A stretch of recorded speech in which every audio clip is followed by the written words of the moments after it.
ನಮಸ್ಕಾರ ಸ್ನೇಹಿತರೆ, ನನ್ನ ಹೆಸರು ನಾಗೇಶ್ವಿ ಪ್ರಜಾಕಿ ಅಂತ. ಇವತ್ತು ನಾವು ನೋಡಿದ್ವಿ ನ್ಯೂಸ್ ಚಾನಲ್ನಲ್ಲಿ ಸಿದ್ದರಾಮಯ್ಯನವರು ರಾಜೀನಾಮೆ ರಾಜ್ಯಪಾಲರ ಕಾರ್ಯದರ್ಶಿಗೆ ಹೋಗಿ ಕೊಟ್ಬಿಟ್ಟು ಬಂದರು. ಸ್ನೇಹಿತರೆ, ಇದರಲ್ಲಿ ಏನು ವಿಶೇಷ ಅಂತ ಅನ್ಕೊತಿದ್ದೀರಾ? ಹೌದು, ಇದೆ. ಸಂವಿಧಾನದಲ್ಲಿ ಪ್ರಜೆಗಳೇ ಪ್ರಭುಗಳು ಅನ್ನೋದು ಏನಿದೆ, ಅದು ಅಲ್ಲಿ ಯಾವುದೇ ಪಕ್ಷ ಇಲ್ಲ, ನಾಯಕ ಅನ್ನೋ ಹೆಸರಿಲ್ಲ, ಏನೂ ಇಲ್ಲ. ಆದರೆ ಇವತ್ತು ಏನಾಗ್ಬಿಟ್ಟಿದೆ, ಯಾರೋ ಒಬ್ರು ತೀರ್ಮಾನ ಮಾಡಿದ್ರೆ ಯಾರು ಮುಖ್ಯಮಂತ್ರಿ ಆಗಬೇಕು, ಯಾರು ಆಗಬಾರ್ದು ಅನ್ನೋದು ಇಲ್ಲಿ ಒಬ್ಬರ ಕೈಯಲ್ಲಿ ಅಧಿಕಾರ ಕೊಟ್ಟಂಗೆ. ಇದು ಸಂವಿಧಾನದ ಪ್ರಕಾರ ಪ್ರಜಾಪ್ರಭುತ್ವನ? ನನ್ನ ಪ್ರಕಾರ ಅಲ್ಲವೇ ಅಲ್ಲ. ಆದರೂ ಸಿದ್ದರಾಮಯ್ಯನವರು ನನ್ನ ಧರ್ಮನೇ ಸಂವಿಧಾನ ಅಂತ ಹೇಳ್ತಿದ್ದಾರೆ. ಎಲ್ಲಿ ನಡ್ಕೊಂಡ್ರು ಸಂವಿಧಾನದ ಪ್ರಕಾರ? ಜನರನ್ನ ಯಾವುದಾದ್ರೂ ಕೇಳಿ ಕೆಲಸ ಮಾಡಿದ್ರಾ 3 ವರ್ಷನೋ? ಇದಕ್ಕೆ ಮುಂಚೆ 5 ವರ್ಷ ಕೇಳಲಿಲ್ಲ. ಅವ್ರಿಗೆ ಇಷ್ಟ ಬಂದಿದ್ದು ಮ್ಯಾನಿಫೆಸ್ಟೋ ಕೊಟ್ಟರು, ಅವ್ರಿಗೆ ಇಷ್ಟ ಬಂದಂಗೆ ಮಾಡಿದ್ರು. ನಾನು ಪ್ರಶ್ನೆ ಮಾಡ್ತಾ ಇಲ್ಲ.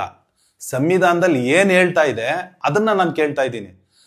ಜನಪ್ರತಿನಿಧಿ ಅಂತಂದ್ರೆ ಜನರನ್ನ ಕೇಳಿ ಕೆಲಸ ಮಾಡೋ ಅಂಥದ್ದನ್ನ ಜನಪ್ರತಿನಿಧಿ ಅಂತ ಕರೀತಾರೆ. ಬಟ್ ಇಲ್ಲಿ ನಾಯಕ ಅನ್ನೋ ಸಂಸ್ಕೃತಿನೇ ಇಲ್ಲ, ಸಂವಿಧಾನದಲ್ಲಿ ಬರ್ದೇ ಇಲ್ಲ. ಮತ್ತೆ ಹೆಂಗಿವ್ರು ಸಂವಿಧಾನನೇ ಧರ್ಮ ಅಂತ ಅಂದ್ರು? ಅದು ನನ್ನ ಪ್ರಕಾರ ರಾಂಗ್. ನನ್ನ ಪ್ರಕಾರ ಯಾಕೆಂದ್ರೆ ಸಂವಿಧಾನದಲ್ಲಿ ಎಲ್ಲೂ ಉಲ್ಲೇಖನೇ ಇಲ್ವೇ ಇಲ್ಲ ನಾಯಕ ಅಂತ. ಸಂವಿಧಾನದಲ್ಲಿ ಎಲ್ಲೂ ಉಲ್ಲೇಖ ಇಲ್ಲ ನಿಮ್ಗೆ ಇಷ್ಟ ಬಂದಿದ್ ಮಾಡ್ರಿ ಅಂತ. ಆದ್ರೆ ಇವತ್ತು ಯಾರೋ ಡಿಸೈಡ್ ಮಾಡ್ತಾರೆ ಯಾರು ಚೀಫ್ ಮಿನಿಸ್ಟರ್ ಆಗ್ಬೇಕು ಅಂತ.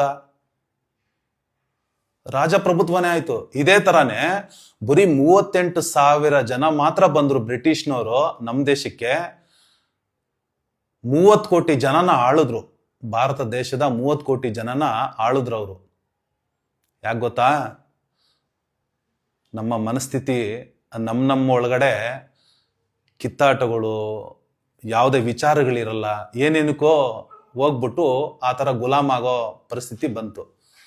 ಅದೇ ಥರನೇ ಇವತ್ತು ಈ ಒಂದು ಪರಿಸ್ಥಿತಿ ಇವತ್ತೂ ಅದನ್ನೇ ಇದೆ. ಬರೀ 3% ಜನ ಇವತ್ತು ಈ 149 ಕೋಟಿ ಜನನ ಆಳ್ತಾ ಇದ್ದಾರೆ.